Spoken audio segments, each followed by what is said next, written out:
Hi, my name's Ellen.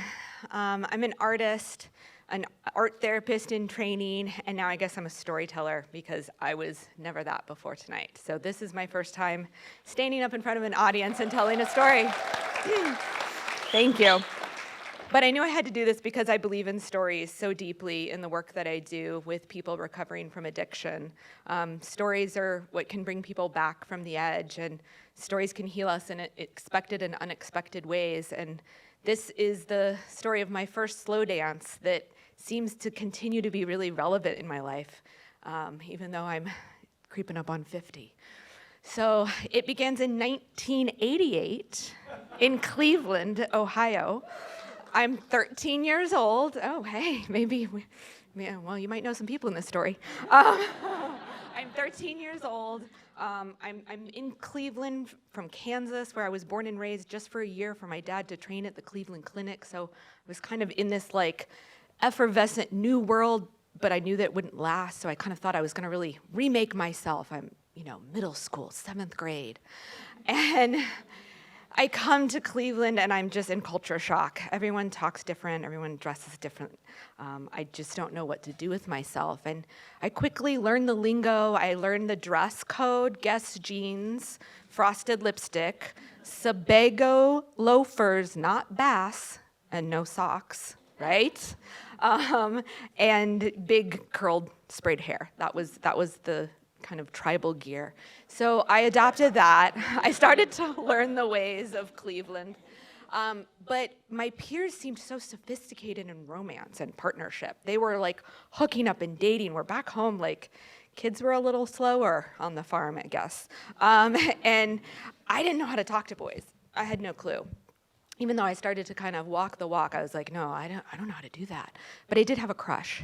And his name was Michael, and he sat in front of me in math class, and I just stared holes in the back of his head, just wishing and praying. I mean, that was my approach to boys and dating, was obsession and wishful thinking. And every once in a while, he would turn to give me a paper, and I would catch eyes and just like turn red and turn into a puddle in my chair, like I couldn't talk. So I wasn't going to be making much progress with him, but there was this magical storyland called the Bar Mitzvah that would happen, where potentially dreams could come true. And the old teen movie heroine trope where I was madly in love, but he didn't even know my name, could, vanish in an instant, and he would know your name, and he would pick you up in that Corvette. So luck would have it that this crush of mine and his on and off again girlfriend had been broken up that week, and we were both going to Jake's bar mitzvah.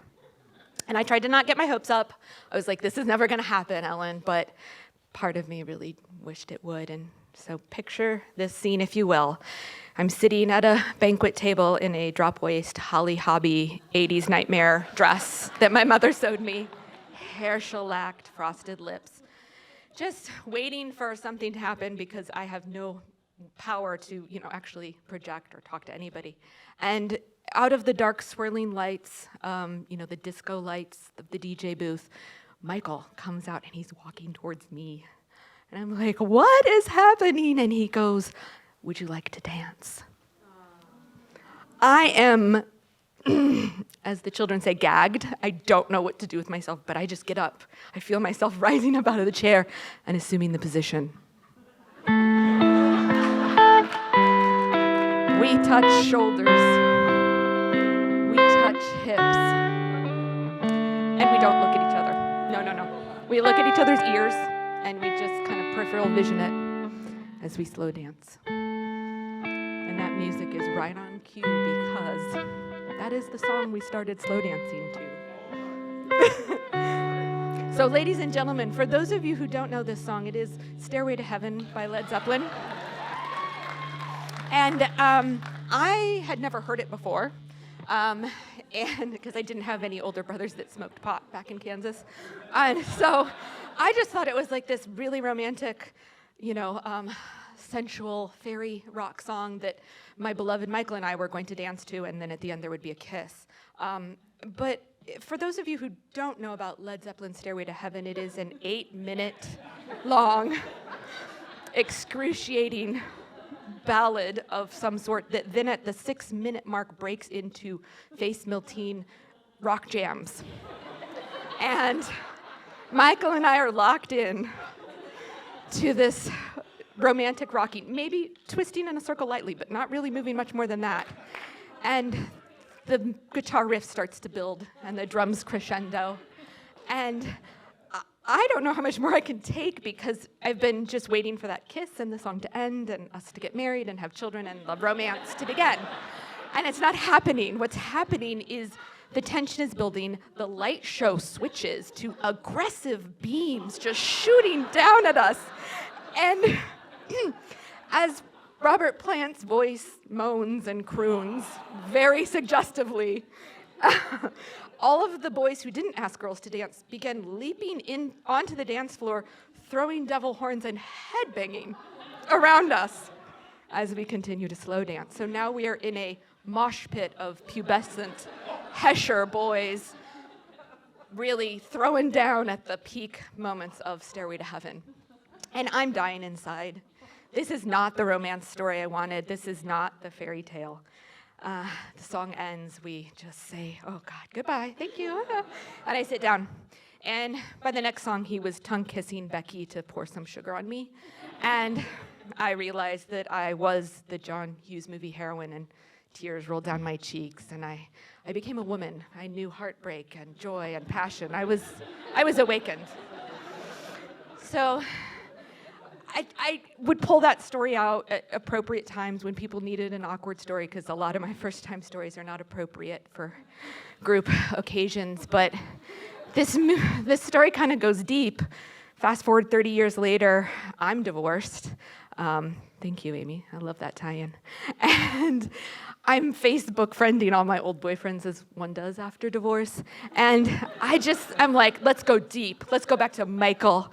I want to know if he remembers this night that changed everything for me. And I do. And he's like, oh, hey, like, thank you. That's a great story. I don't remember you. I don't remember that. And I was like, that's all right. And he goes, but you know what? I'm actually newly divorced, and shit's going sideways for me. I got a drinking problem. I got no money. I'm trying to be a stand-up comic still in Cleveland, and this is, actually kind of made my day, this story that one time you thought I was the shit. And I was like, yeah, Michael, thanks. I'm glad that story helped you. I was not getting the redemption I wanted, but I was noticing maybe there was something deeper in the story, and he goes, so we just danced right through it? And I was like, yeah, Michael, we just danced right through it. We didn't stop. And he goes, I guess that's just kind of how life is sometimes.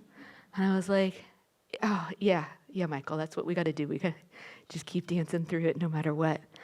And we kind of signed off, and we never spoke about it again, but it just reminded me how sometimes we get lost and found again. And this story wasn't about me getting love and all the cash and prizes. It was holding on to the story until a friend needed it 30 years later. And that's why I believe in this, so thank you.